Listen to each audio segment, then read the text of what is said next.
18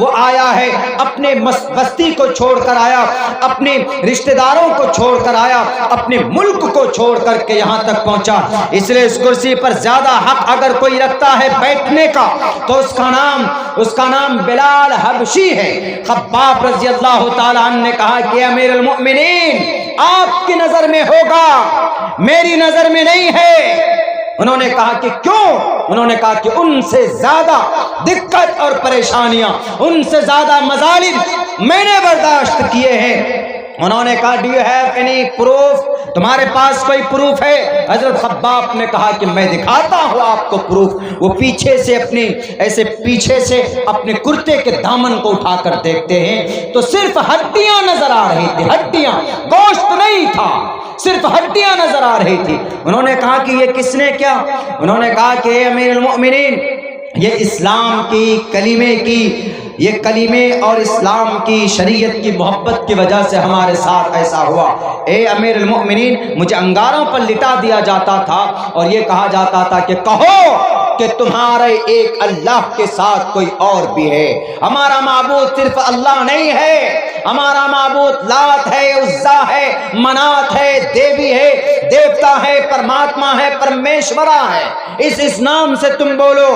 انہوں نے کہا کہ نہیں، کبھی بھی نہیں، جان چلی جائے میری، لیکن میں کبھی بھی اپنے ایمان کا سودا نہیں کروں گا، میں کبھی بھی اپنے عقیدے کے اندر کسی اور ڈپلیکیٹ خدا کو شریک نہیں کروں گا۔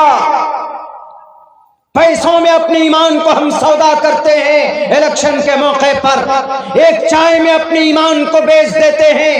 کیا قیمت ہے اس ایمان کی مسلمانوں؟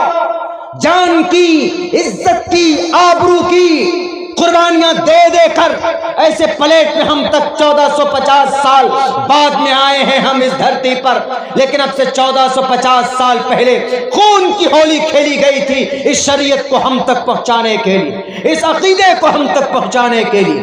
الگ بات ہے کہ ہم اس کو دل سے سمان نہیں کرتے، ہم ایکسپٹ نہیں کرتے، ہم اس کی قدر نہیں کرتے، ہم اس کی حفاظت نہیں کرتے۔ حضرت عمر نے جیسے اٹھا کر دیکھا چیخیں نکل گئی، انہوں نے کہا کہ ڈھکو اس کو، مجھ سے نہیں دیکھا جا رہا ہے۔ حضرت خباب کو انگاروں پر لٹا کر بھون دیا گیا تھا، کس لیے؟ اسی وحدانیت کے لیے، اسی شرک کی مخالفت کے لیے۔ آج تو ہم لوگ بہت آسانی سے اپنے ایمان کا سودا کر بیٹھتے ہیں، بہت آسانی سے۔ کوئی پیر صاحب آئے، اب انہوں نے آپ کو کوئی دکھایا کہ ارے بھائی بڑے پگڑیاں ہیں، ایک دم بالکل سنہرے بال، ایک دم نورانی چہرہ ہے، اور جا کر جھک جاتے ہیں، بس ختم کر دیتے ہیں سب کچھ۔ یہ بات ذہن میں بٹھا لو، اللہ سے بڑھ کر کوئی طاقت اس زمین پر نہیں ہے۔ دنیا کی تمام کتابوں کا مطالعہ ہم کر چکے ہیں، ہم دنیا کے تمام گرنتھوں کی روشنی میں آپ کو بائی پروف کہہ سکتے ہیں کہ اللہ سے بڑی طاقت کسی کے پاس نہیں ہے۔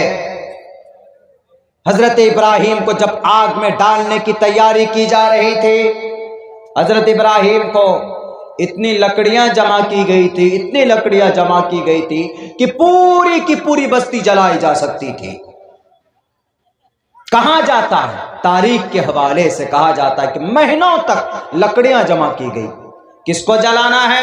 وہ ایک منچلا ہے، وہ ایک نوجوان ہے، ابراہیم، ان کو جلانا ہے۔ جرم کیا کیا ہے؟ انہوں نے ہمارے خداؤں کے ناک توڑ دیے، وہ جو بت کی پوجا کرتے تھے۔ حضرت ابراہیم تو پہلے سے کرتے تھے، ارے یہ بے جان ہے، سامنے بتاشے رکھے ہوتے، کھا ہی نہیں سکتے، یہ جب تمہارا خدا کھا نہیں سکتے۔ ایک مرتبہ ایسا ہوا کہ ایک تہوار انہوں نے کہا کہ ہم تمہارے ان بتوں کو ایک روز بڑھیا سے ان کی خاطر توازی کریں گے، ڈھنگ سے کریں گے۔ قرآن کریم کے اندر بہت اچھی تفصیل سے حضرت ابراہیم کا واقعہ بیان کیا گیا، لیکن شرک، بدعت و خرافات، ڈرے نہیں کسی سے مقابلہ کیا۔ اس وقت کا دنیا کے اندر 4 ہی بادشاہ کی حکومت تھی، نمرود کی، حضرت سلیمان کی، سکندر کی، اور ایک بخت نصر کی۔ 2 نان مسلم، 2 مسلم، ان میں سے ایک نمرود اس وقت دنیا کا، پوری دنیا کا بادشاہ، اور اسی علاقے کے تھے، وہیں کے عراق کے شہر بابل کے اندر ان کا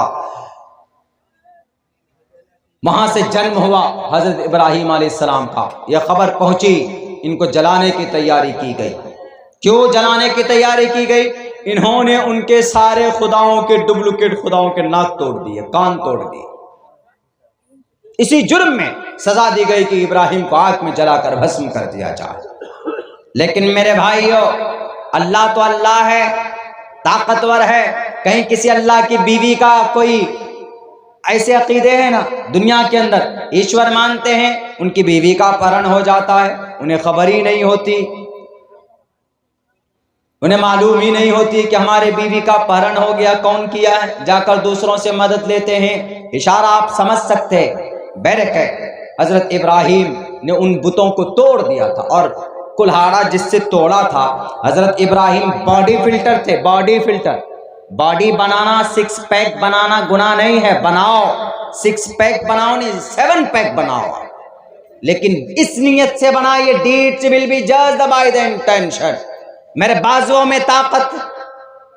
ہمارے اسکول میں ایک چھوٹا سا بچہ ہمارے ادارے میں، بہت چھوٹا ہے، بہت ہی، وہ آ کے کل کیا بولتا ہے کہ سر من نہیں لگتا، بہت چھوٹا ہے وہ، اس کا باپ صرف اسکول میں چھوڑ کر گیا کہ یہ ماحول میں رہے گا۔ بولا سر من نہیں لگتا، اس کے اور بھی بھائی ہے، بہن ہے، من نہیں لگتا ہے سر۔ ہم نے کہا رے تم کو من کا کیسے پتا جی، اتنا چھوٹا سا تم پدی ہو، من کیسے نہیں لگتا مطلب؟ بولا اچھا نہیں لگتا، اسی کو نہیں بولتے ہیں من نہیں لگتا ہے۔ ہم نے کہا رے تم ہٹا گٹا آدمی ہو، کھاتے ہو پیتے ہو، تو کیا بولتا؟ نہیں سر کمزور ہو گیا، ایسے دکھاتا۔ اتنا سا بچہ، اب وہ دیکھیں اس کو بھی یہ پتا ہے کہ یہاں سے باڈی کا پتا چلتا، تو باڈی بنانا گناہ نہیں ہے۔ آپ 6 پیک بنائیے، 8 پیک بنائیے، 10 پیک بناؤ، منع نہیں، لیکن آپ میتھڈ چینج کر دیجیے، کنسپٹ، انٹینشن چینج کر دیجئے۔ امام بخاری نے سب سے پہلی روایت جو لائے، جو پہلی حدیث لائے، deeds will be judged by the intention، انما الاعمال بالنیات۔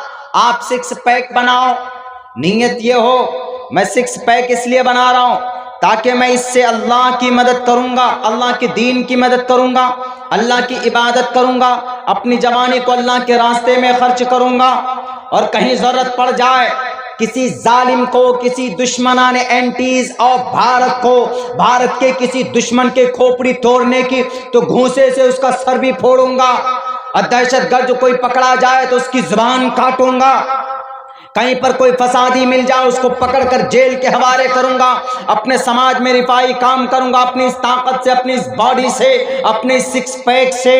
بھلے ہی آپ جم جاتے ہوں ڈیلی، ایک